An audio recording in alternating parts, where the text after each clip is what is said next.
Well, we got the most recent Manitoba weather statistics for the province's crop growing areas. Looking like so far, we've only averaged 60% of normal rainfall, along with about 120% of normal heat units. A few spotty showers and storms here and there have given us a bit more, but all in all, pulse and soybean crops are looking pretty promising, even if they are a touch shorter thanks to it being drier than usual. Early pea crops grew quickly past the pea leaf weevil notching, and they've reached flowering. Reports of some soybeans and faba bean fields flowering too already, which seems quite a bit early, but that's the cue for the start of fungicide applications. Nodulation, it's coming along really well. Heard of aphids in peas and blister beetles in faba beans? Dry beans have passed the unifoliate stage and herbicide applications are being made, some fields showing signs of root rot disease and random damaged plants from cracked seed coats. The disease Microspirella blight, also known as ascochyta, which only affects peas, it does decrease yield. Good news, we can manage it by applying fungicides at flowering. We have this handy pea fungicide decision worksheet on our MPSG website. Use it. Evaluate your risk factors and decide if fungicide application is necessary.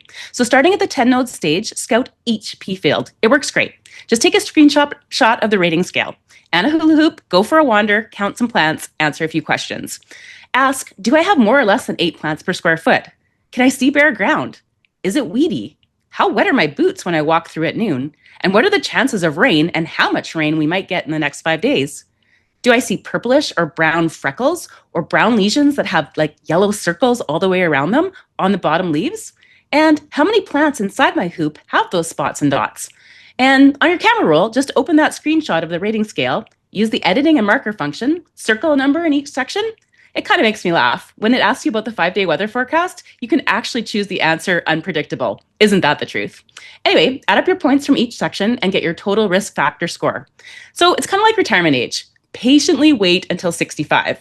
Above 65, time to take fungicide application action. Below 65, which is happening this year because it is dry, and that means you could delay your first application, and actually you might only need one fungicide application this season.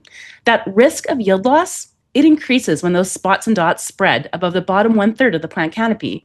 But the critical period is only from when there's one flower open on most plants across the whole field up until the peas have reached full pod stage. And after that fungicide application, after that, a fungicide application is no longer recommended. Oh yeah, also check for pea aphids. Rip the top 8 inches off a plant, tap it into the palm of your hand a few times, and count how many little green aphids you find. If you've got 2 to 3 aphids or more per plant tip, an insecticide application when 50% of the plants have produced some young pods will be cost effective. Learn more about this and more in this week's Bean Report newsletter at manitobapulse.ca. Subscribe today and receive the Bean Report direct to your inbox throughout the growing season.